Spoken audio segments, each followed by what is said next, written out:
We've watched this team unravel in terms of chemistry, Coach, and I'm really curious as to what you think the issue is.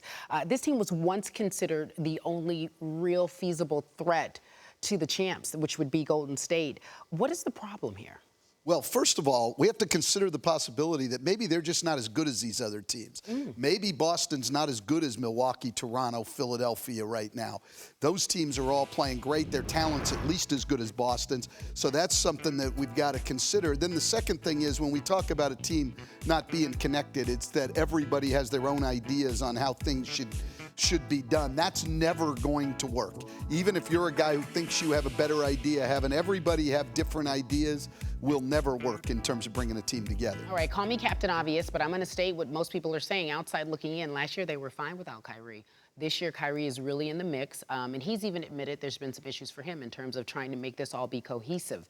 If you are a coach and you're listening to Kyrie, what he's saying on and off the court, do you invest in a player like that in the future, or do you welcome a departure?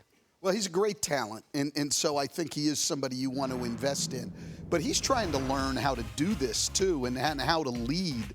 And it's a lot harder, obviously, than he thinks it was going to be. Like you said, there was a team that had a lot of success last year. They don't think they need to be taught by Kyrie Irving. This is the situation Kyrie wanted. He left Cleveland.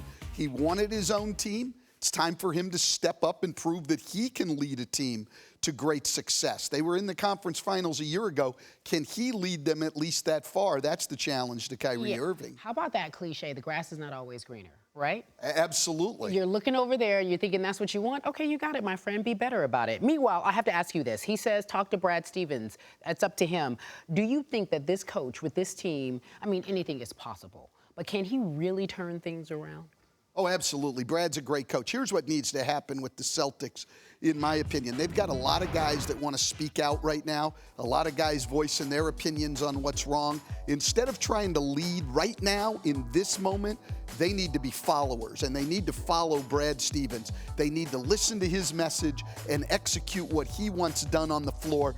That will bring them together. They have a leader. It's Brad Stevens. Listen to him. Well, then a better question. Will they listen to him in your experience? Well, I think that they can. Will they? We have about 6 weeks to find out, and you hope the looming playoffs will bring them together and they'll be able to put aside all this personal stuff and say, look, we've got a great coach. We're going to listen to him, and we're not going to care about anything about winning. They haven't shown that they could do that all year. We'll find out in the next 6 weeks. We'll find out in the next 6 weeks.